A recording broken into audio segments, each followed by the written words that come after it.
Olá pessoal, tudo bem? Espero que vocês estejam bem. Essa é mais uma aula remotinha, gravadinha do sétimo ano, com o conteúdo maravilhoso de história. E o conteúdo da aula de hoje, ele é um conteúdo revisional, ou seja, eu vou tocar naqueles assuntos, naqueles conteúdos que são muito importantes para que você consiga realizar uma boa avaliação, tá bom? Avaliação da segunda unidade, hein? Preste atenção aí no serviço, preste atenção. E após a gente estudar, não é, as reformas protestantes, desculpa, como os teóricos, não é, começaram a criticar a Igreja Católica, após esse período em que surgem teóricos como Lutero, João Calvino, Hus e o próprio rei Henrique VIII, que não é um teórico em si, mas ele vai ser o fundador da religião anglicana. Não é? Após esse momento, agora há uma necessidade de a igreja reagir como ela reagiu lá no Concílio de Trento, tentando diminuir a perda de fiéis para a igreja protestante. Isso foi estabilizado. Agora chegou um momento em que as fronteiras precisam estar definidas, as fronteiras precisam estar organizadas e é preciso definir um governante. Quem seriam esses governantes? O livro vai trazer para a gente que o rei vai ser o governante. E nós vamos ter uma noção exata do que é um Estado, de que é um governo, de como ele funciona, de como ele atua, visando o bem comum. E, sobretudo, quando existe esse governo definido, os Estados nacionais. De que forma esses Estados vão funcionar, se expandir ou não, crescer territorialmente ou não, como uma classe social conhecida como burguesia vai surgir, como ela vai aparecer, de que forma. Então, essas novas situações sociais, o aparecimento de novas classes sociais, vai fazer com que o mundo esteja agora numa transição entre a Idade Média e a Idade Moderna. De que forma isso vai surgir? Tá bom? Então, essa transição entre o final da Idade Média e início da Idade Moderna possui determinadas características que a gente vai estudar a partir de agora. Se vai ser um momento nessa transição de Idade Média para a Idade Moderna que vai ter muita riqueza, ou vai ter pobreza, ou vai ter dificuldade. E como será a figura do rei? De que forma ele vai atuar? Quem vai defendê-lo? Como vai ser a questão do feudalismo? Vai existir ainda? Ainda vai. Tá bom? Vamos lá.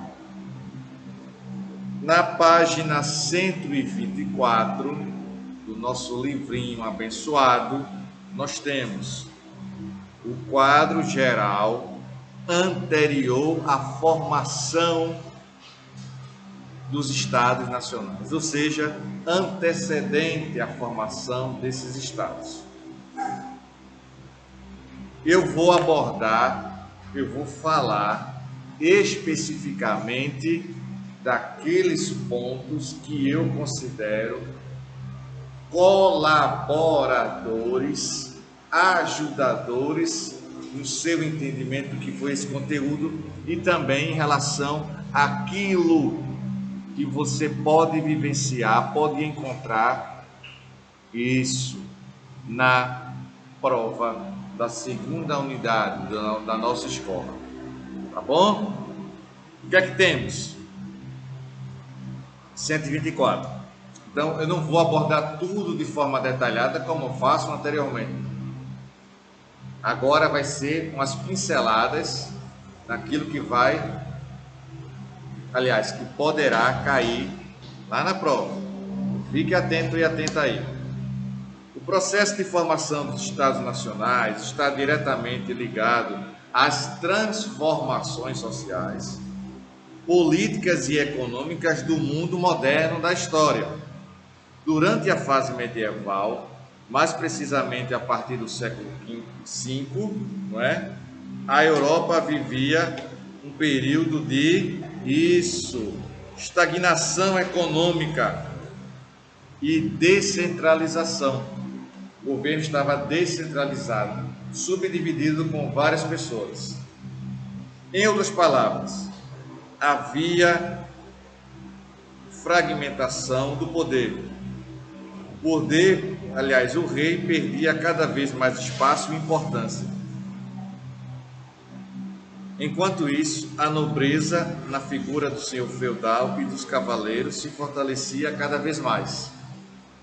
Como vimos, aos poucos, o modelo feudal foi se esgotando e sendo substituído devido principalmente a dois fatores: o renascimento comercial e o surgimento de uma nova classe. Que classe é essa? Burguesia.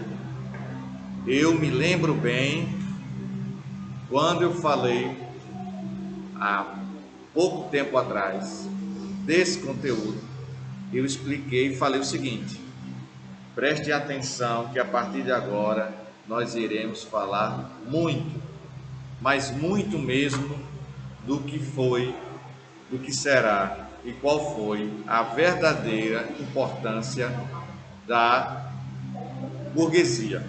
E foi uma importância enorme, gigantesca, muito, mas muito grande mesmo, tá bom?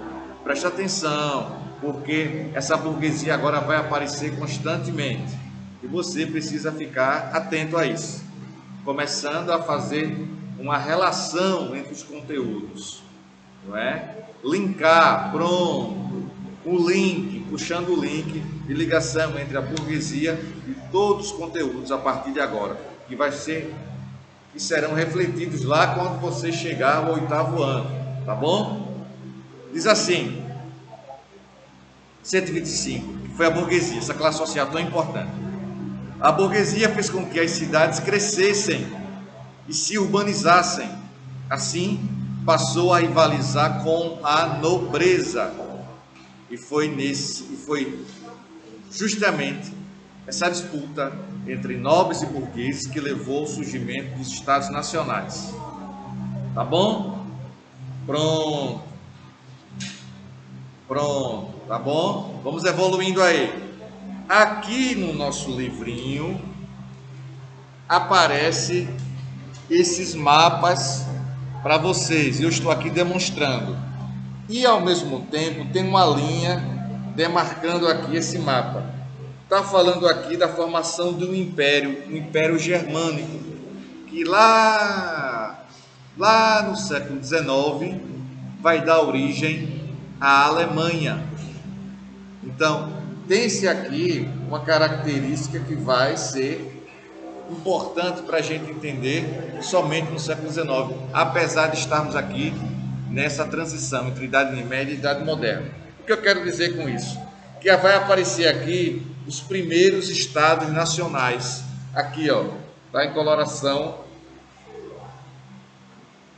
na cidade de Flandres, aqui, ó, mais ao norte, tá vendo aqui?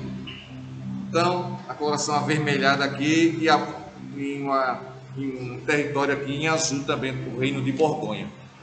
Esses são territórios que vão ser os primeiros estados nacionais, com a definição de fronteira, o sentimento nacionalista, de pertencer àquele país, pertencer àquela região, tendo um centralizador do poder, como exemplo aí citamos o rei, tá bom? Temos essa situação posta. Dito isto, vamos avançar, vamos para o conceito de Estado e Nação, entre a página 126 e 127. O que é que temos aí? Conceito de nação. Formar e consolidar um Estado nacional não é algo fácil. A Europa viveu cerca de 1000 anos sob o regime feudal. Esse feudalismo aqui não significa que esse feudalismo aqui nessa transição de final da Idade Média para a Idade Moderna, ele não acabou não, viu? Não acabou definitivamente não. Assim, a construção dessa forma de organização política foi realizada aos poucos, durante o período moderno de nossa história. A aliança entre o rei e a burguesia foi decisiva para que surgissem os primeiros estados nacionais. Sem dúvida, 126 agora. Sem dúvida, primeiro se formou o Estado e depois surgiu a nação. O povo demorou a entender que era o Estado e adquirir o sentimento de nação, porque o último contato da população com o Estado tinha sido no período do Império Romano. Tá bom? Pois bem, na página 127 tem os conceitos de forma direta e objetiva do Estado e nação. Tem nação, conceito de nação está diretamente ligado não apenas ao conjunto de cultura, costumes e idiomas, e por grupos. É mais do que isso. Devem ser levados em conta aspectos históricos de seu povo. A identidade, isso é uma nação. O Estado, da mesma forma, o Estado não seria apenas um território com seus limites, seus governos centralizadores, ou não. É um conjunto político administrativo composto de corpo e de regras. Nós temos uma organização de um Estado, não é? O rei, que surge como força aqui, o Estado absolutista, a igreja, a nobreza, logo ao lado, e aqui a burguesia, aqui, ó, com a ligação direta com os reis. Avançando, nós vamos chegar na página 128, que fala já sobre a formação desses Estados nacionais.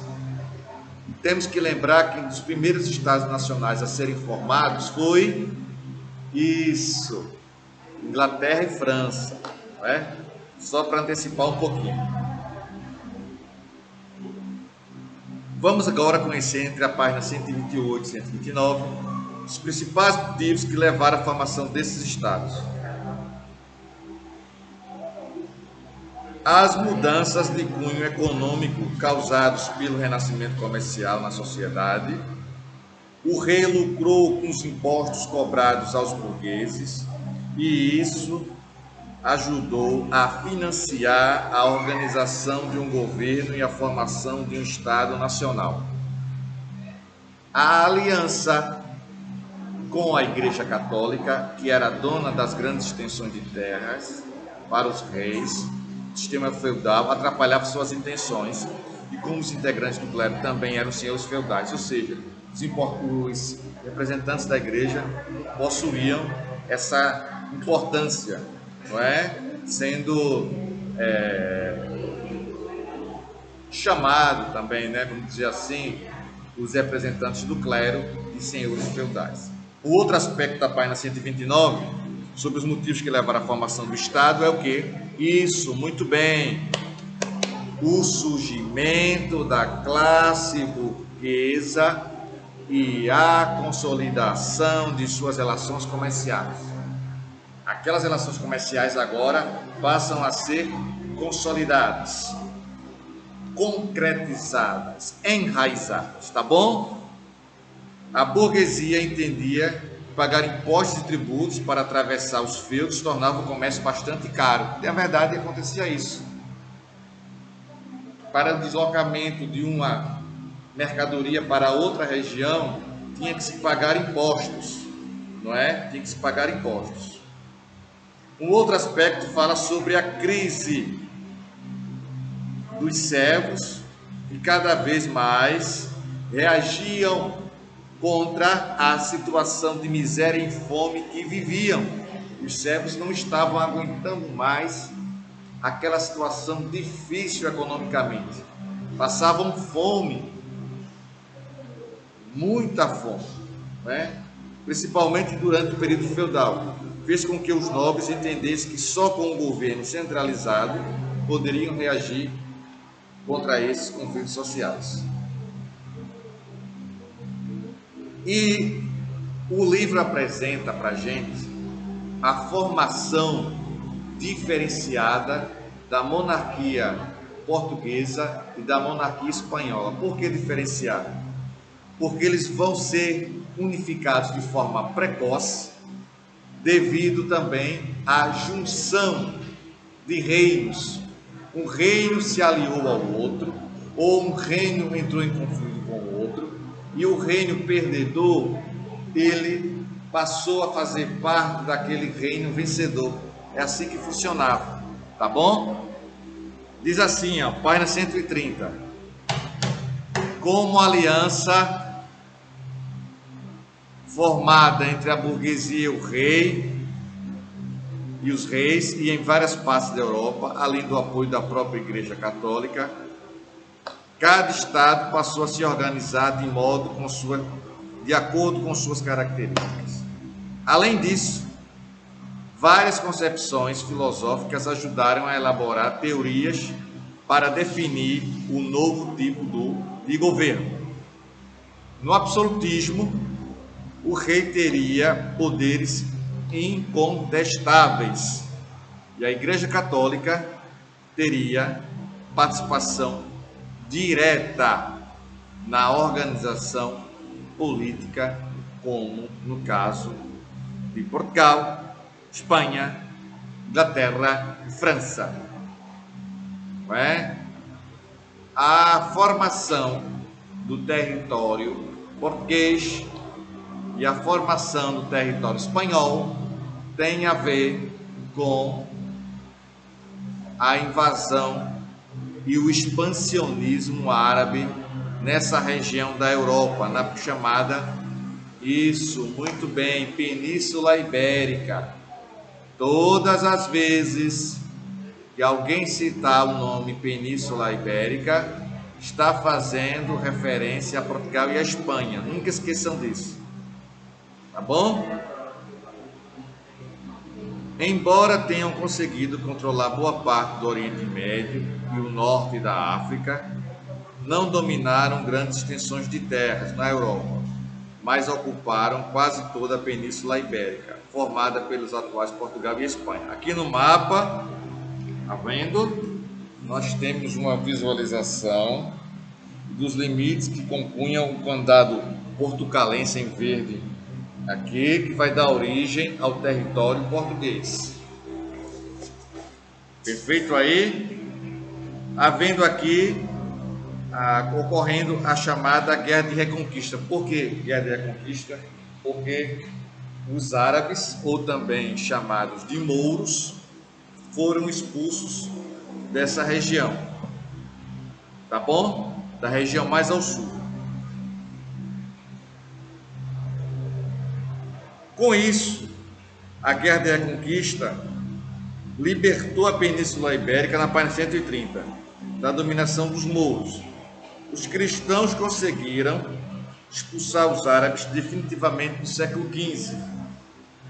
As terras ficaram com Portugal, passaram a ter a administração dos condes, e as que ficaram com a Espanha deram origem a vários reinos administrados por espanhóis ou por franceses. Portugal nasceu enquanto Estado em 1139.